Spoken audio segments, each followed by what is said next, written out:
बोल रहा है कि महिला लोग को काट देंगे। कैसे हम लोग को ये सुनना है कि सरकार हम लोग की सुरक्षा के लिए क्या बंदोबस्त किए हैं, हम लोग कैसे रहेंगे, क्या हम लोग यहाँ घर छोड़कर सभी लोग चले जाए यहाँ से।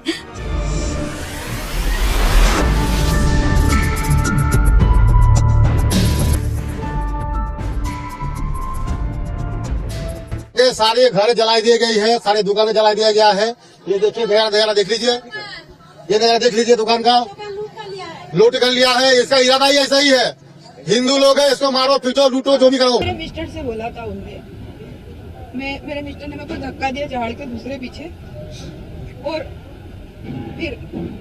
फिर उनको बोलते कि ना तुम कलमा पढ़ो। मेरे मिस्टर को बोला तो मेरे मिस्टर ने बोला मैं तो क्रिश्चियन हूँ, ईसाई हूँ, मेरे को कलमा नहीं आता। उसने सच बोला ना, सच बोला ना, उसको नहीं आता, हमको भी नहीं आता, शायद आप लोग भी नहीं होंगे तो आपको भी नहीं आता।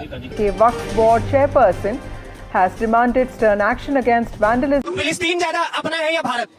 फिलिस्तीन के लिए हमारा है भाई पहले। फिलिस्तीन? हाँ। भारत अपना नहीं है। क्यों नहीं है? बस देख लिए क्यों भाई? नहीं है ना, हमारी मर्जी फिलिस्तीन क्यों नहीं चलेगा? है। क्यों यहाँ पे क्या? अच्छा बताइए चाचा, ये कह रहे हैं फिलिस्तीन ये जिहादी इसी को कहते हैं, जिहादी किस्म के लोग इसे कहते हैं। ये मदरसे में जो पढ़े हुए हैं ना, यही पढ़ाया जाता है, रहो यहाँ, खाओ यहाँ, कब्र यहाँ की खोदो, खाओ यहाँ, रहो यहाँ, सारे सुख लो, गुनगाओ वहाँ की।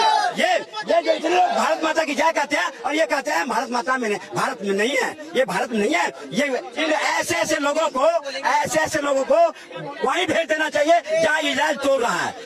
मुजाहिद आगे बढ़ता जा, जुल्म की जंजीरों को अब तू तोड़ता जा, जुल्म की जंजीरों में जकड़े रोते हैं कश्मीर में बच्चे, हिंदू ने बहुत सताया है, कश्मीर में बिगल बजाया है, सारा कुफर आजाद उसकी मुस्लिम का पागल बनाया है।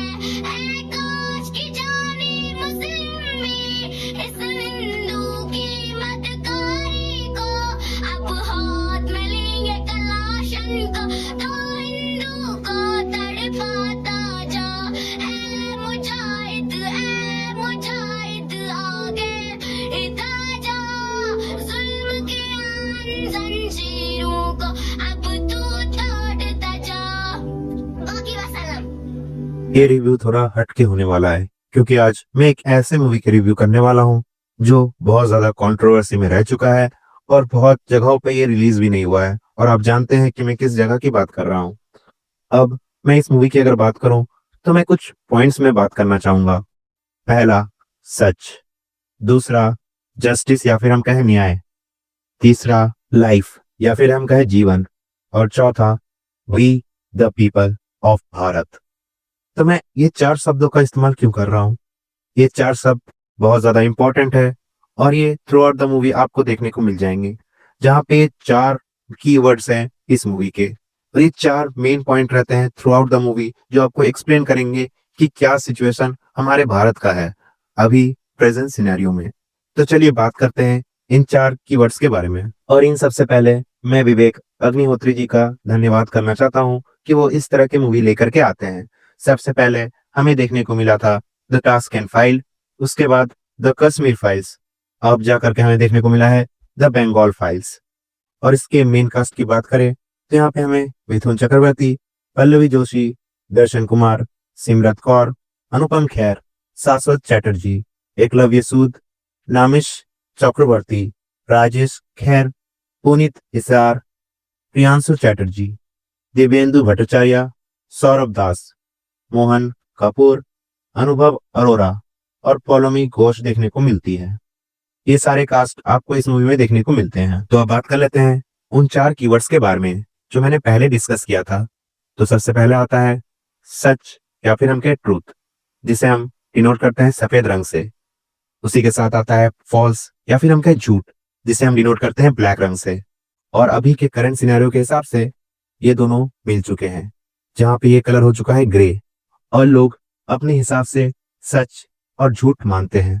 जहाँ पे कोई चीज अगर सच हो और उन्हें अच्छा ना लगे और उनके हिसाब से नहीं है वो चीज, तो उसे झूठ मान लेते हैं। और जो झूठ होता है, लेकिन दुनिया को उन्हें दिखाना है कि यह सच है, तो उसे सच बना देते हैं।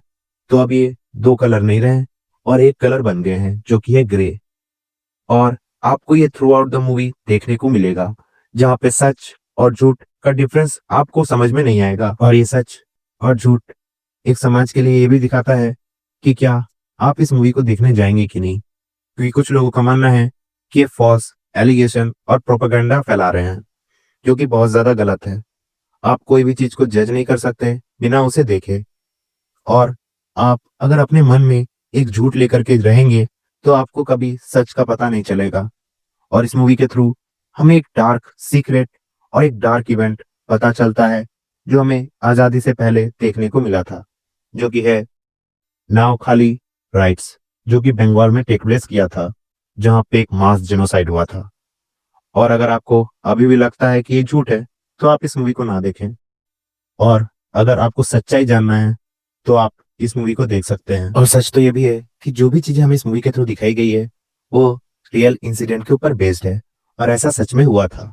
लेकिन अगर फिर भी आप इस मूवी को नहीं देखना चाहते तो आपके मन में कहीं ना कहीं एक झूठ है, और उस झूठ का कोई भी फॉर्म हो सकता है, चाहे वो किसी भी चीज से आ सकता है। लेकिन अगर आपको सच्चाई देखना है तो आपको इस मूवी को देखना चाहिए। आपको एक सच्चाई का अंदाजा होगा कि क्या चीजें हमारी सोसाइटी में होती है और कैसे एक सोसाइटी को दबाया जाता है, जहाँ पे मास जेनोसाइड करके एक सोसाइटी को खत्म किया जाता है। और एक सच तो ये भी है कि बहुत सारे महान क्रांतिकारी वीर के कारण हमारा देश अभी तक बचा हुआ है, जहाँ पे हमें इस मूवी में गोपाल पाठक जी दिखाए जाते हैं, जिनका कार्य और जो उन्होंने बलिदान दिया है हमारे देश के लिए, वो सही में काबिले तारीफ है।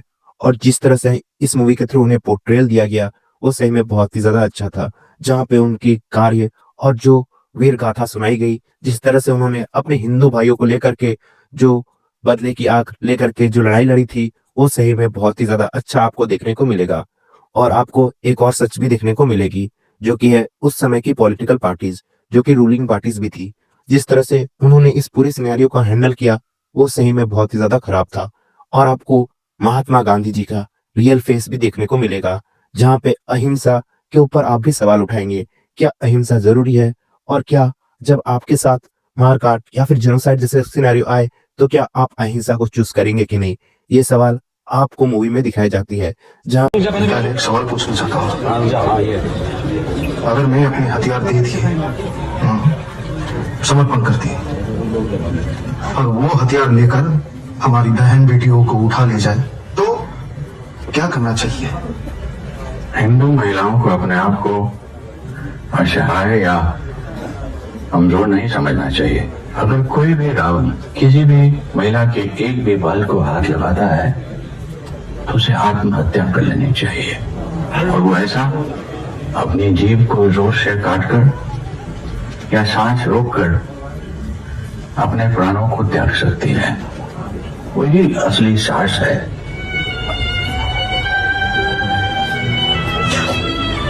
मैं अपना हथियार समर्पण नहीं करूंगा। बहुत बढ़िया। इसको छोड़ो। अगर मैंने अपने भाई बहनों की रक्षा के लिए एक सुई का भी इस्तेमाल किया हो, एक किल का भी इस्तेमाल किया हो, वो भी समर्पण नहीं करूंगा। तुमने हमें तुम्हारी जीत और मेरे धर्म के बीच चुनने को कहा है। मैंने अपना धर्म चुना है।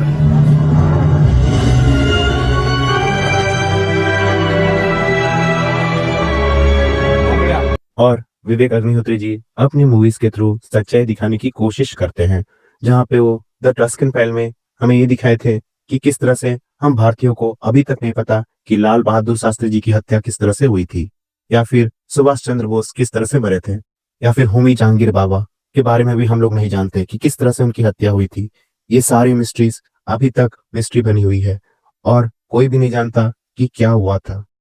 उसके बाद अगर हम लोग द कश्मीर फाइल्स भी देखें तो वहां भी हमें एक काला सच देखने को मिलता है, और सवाल उठता है कि क्या एक सोसाइटी जो अपने आप को अलग मानती है, जो अपने आप को ऊंचा मानती है और अपने आप को अलग इंसान मानती है, वो एक दूसरे सोसाइटी को किस तरह से दबाती है, और क्यों अपने आप को महान मान करके उसे खत्म करना चाहती है, जहाँ पे वो अपने आप को माइनॉरिटी ना दिखा करके मेजॉरिटी दिखाना चाहते हैं और अपने भारत को तोड़ना चाहते हैं। और इस पे मैंने एक इंटरव्यू में विवेक अग्निहोत्री जी का देखा था, जहाँ पे वो ये सवाल भी उठाते हैं, जो कि आप खुद देख सकते हैं। आप ऐसी पोलराइजिंग फिल्में बनाते हैं जिससे हिंदू मुस्लिम में डिवाइड है वो ज्यादा बढ़ता है। अगर कुछ जख्म है वो भर गए हैं या वो वहीं पे है, आप उन्हें बार बार कुरेदने का काम करते हैं। आपको लगता है जख्म भर गए? तो पहलगाम क्यों हुआ, मुर्शिदाबाद क्यों हुआ? हर दिन हिंदुस्तान की हर टीवी चैनल पे हिंदू मुस्लिम डिबेट क्यों होती रहती है अगर भर गए तो? राइट? मैं पोलराइज करता हूं। अगर आप सोसाइटी में प्रॉब्लम बंद कर दीजिए, मैं पोलराइजेशन फिल्म पे नहीं बनाऊंगा। जब सोसाइटी ही पोलराइज्ड है, एज अ स्टोरी टेलर मेरा काम है ये बताना कि सोसाइटी में क्या चल रहा है। सती प्रथा जब होती थी तो लोग उस पर कहानियां लिखा करते थे। आज कास्ट बेस पे फिल्म बनती है क्योंकि फॉल्ट लाइन है हमारी। तो ये फिल्म बनाने का मकसद ये था। मैं एक आपको बात बताना चाहता हूं कि इंसान की जो हिस्ट्री है 4-5 हजार साल की ह्यूमंस की, उसमें सबसे ज्यादा परसिक्यूटेड और एनस्लेव्ड अगर कोई सोसाइटी है वो हिंदू सोसाइटी है। करेक्ट? लेकिन ये हिंदू जनरेशन, यंग जनरेशन को नहीं पता है। आपको एक भी ज्यू बच्चा ऐसा नहीं मिलेगा जिसको होलोकॉस्ट के बारे में नहीं पता। आपको एक भी ब्लैक बच्चा नहीं मिलेगा जिसको स्लेवरी के बारे में नहीं पता। आपको एक भी ऐसा जैपनीज बच्चा नहीं मिलेगा जिसको हिरोशिमा और नागासाकी के बारे में नहीं पता। आपको रवांडन बच्चा ऐसा नहीं मिलेगा जिसको रवांडन जेनोसाइड के बारे में नहीं पता। लेकिन हिंदू बच्चों को अपने ही हिस्ट्री के जेनोसाइड के बारे में नहीं पता। अब बात कर लेते हैं न्याय या फिर जस्टिस की, जो कि कभी भी कॉमन पीपल को नहीं मिला। जहां पे जो उच्च अधिकारी है या फिर ऊंचे पद पे है, वो सच को छुपा करके अपने हिसाब से दिखाना चाहते हैं और एक सोसाइटी को हमेशा दबा करके रखना चाहते हैं, जहां पे जस्टिस कभी एग्जिस्ट ही नहीं करता। किसी को भी जस्टिस मिलता नहीं। लोग आवाज उठाते हैं जस्टिस के लिए, लेकिन ये एक ट्रेंड की तरह खत्म हो जाता है, जहां पे वो भूल जाते हैं कि जस्टिस क्या होता है। और जस्टिस के लिए जो नारे लगाए जाते हैं पहले, वो नारे भी खत्म हो जाते हैं और जस्टिस कभी किसी को मिलता नहीं, खास करके नॉर्मल कॉमन पीपल के लिए। अगर आप ताकतवर हैं, अगर आप धनवान हैं, तो आप अपने हिसाब से जस्टिस को मोड़ सकते हैं और अपने हिसाब से जस्टिस दे सकते हैं, जो कि बहुत ही ज्यादा गलत है, क्योंकि हम भारतीय को संविधान की तरफ से जस्टिस देने की बात की गई थी, लेकिन जस्टिस कभी किसी को मिलता नहीं। ये जस्टिस सिर्फ लिखने का शब्द है। ये जस्टिस या न्याय कभी किसी को मिलता नहीं। अब बात करते हैं तीसरे पॉइंट की, जो कि है लाइफ या फिर हम कहें जिंदगी, जो कि कॉमन पीपल की कभी थी ही नहीं। उनके मन में कुछ ना कुछ डाल करके लोग भड़काने की कोशिश करते हैं, जो कि है ऊंचे अधिकारी या फिर ऊंचे पद वाले, जो अपने हिसाब से लोगों को चलाते हैं और उनके मन में कुछ डाल करके लोगों को भड़काने की कोशिश करते हैं एक दूसरे के प्रति, जहाँ पे वो एक दूसरे के प्रति नफरत डाल देते हैं और अपने आप के मोटिव, अपने आप के जो एम या फिर उनके गोल्स को अचीव करने के लिए, जो कि आपको इस मूवी के थ्रू भी दिखाया जाता है। अब लास्ट में बात करते हैं we the people of Bharat, जहाँ पे आपको मूवी में दिखाया जाता है कि किस तरह से लोगों के माइंड को ब्रेन वॉश किया जाता है और उसके बाद दो कम्युनिटी या फिर दो सोसाइटी लड़ जाते हैं, जहाँ पे मरने के बाद अगर उनके हाथों से ताबीज और जो भी कड़ा है वो निकाल लिया जाए और पूछा जाए कि इनमें से we the people of Bharat कौन है, तो कोई भी नहीं बता सकता। वो ये नहीं बता सकता कि वो कहाँ से आया है या फिर वो भारत का वासी है भी कि नहीं, लेकिन लोग ये जरूर बता सकते हैं कि वो किस कम्युनिटी से बिलोंग करता है, उस कड़े या फिर धागे को देख करके, जो कि आप इस मूवी के थ्रू देख सकते हैं और जान सकते हैं कि किस तरह से हमें डिवाइड किया जाता है और जो अपर क्लास के लोग हैं इस्तेमाल करते हैं अपने मेन मोटिव कंप्लीट करने के लिए। जहाँ पे इस मूवी के थ्रू हमें यह भी दिखाया गया है कि बहुत सारे लोग जो इंडिया के वासी नहीं है, जो दूसरे जगह से आकर के इंडिया में रहते हैं, वो अपने आप को एक माइनॉरिटी दिखाते हैं और एक मेजोरिटी बन जाते हैं, जो कि है इलीगल इमिग्रेंट्स, जो आपको इस मूवी के थ्रू दिखाया गया है। अब बात कर लेते हैं कुछ कास्ट के बारे में, जिनकी एक्टिंग देख करके आप सही में प्रभावित फील करेंगे। जहाँ पे आपको अनुपम खेर एज महात्मा गांधी दिखाए गए थे और उनका रोल सही में बहुत ही ज्यादा अच्छा था।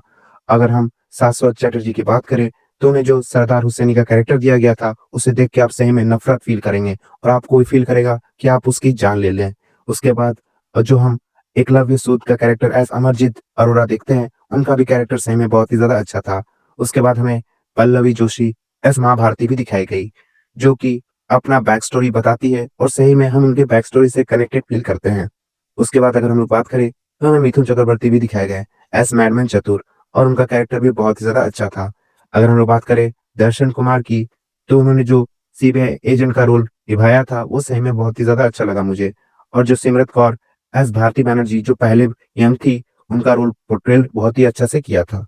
ओवरऑल इसके कास्ट बहुत ही ज्यादा अच्छे थे और उनका एक्टिंग आपको पसंद आएगा। अब बात करते हैं कि ये मूवी कैसी थी। ओवरऑल ये आपको एक मैसेज देगी और आपको समझाएगी कि क्या पास में हुआ था और आपको बताएगी कि आपको इस चीज को भूलना नहीं चाहिए जो कि था मास जेनोसाइड। और ये चीजें होती है, ये चीजें हमारी सोसाइटी में हमें देखने को मिलता है, ये झूठ नहीं है, ये कंप्लीट सच है जो आपको इस मूवी के थ्रू दिखाया जाता है। ओवरऑल इसका स्टोरी लाइन सही में बहुत ही ज्यादा अच्छा था। बस मैं एक क्वेश्चन करना चाहूंगा विवेक अग्निहोत्री जी से, जहाँ पे इस मूवी के थ्रू बहुत जगह पे आपको ऐसे ऐसे सीन दिखाए जाते हैं जो कि आपको through out the life haunt करेंगे। और इस मूवी में भी आपको बहुत सारे सीन ऐसे दिखाए गए हैं जो नॉर्मल ऑडियंस के लिए तो नहीं है। ये सीन देख करके आप कभी भी इस मूवी को भूल नहीं सकते और ऐसा सच में हुआ भी होगा। लेकिन ये नॉर्मल ऑडियंस जो देखती है मूवी, वो अगर इस तरह के सीन देखेगी तो वो सही में बहुत ही ज्यादा अपने आप को ट्रॉमेटाइज फील करेगी। और ये चीज आपको द कश्मीर फाइल्स में भी देखने को मिल रही थी। तो अगर ये इस तरह की मूवी लेकर के आ रहे तो थोड़ा माइल्ड सीन्स दिखा सकते हैं।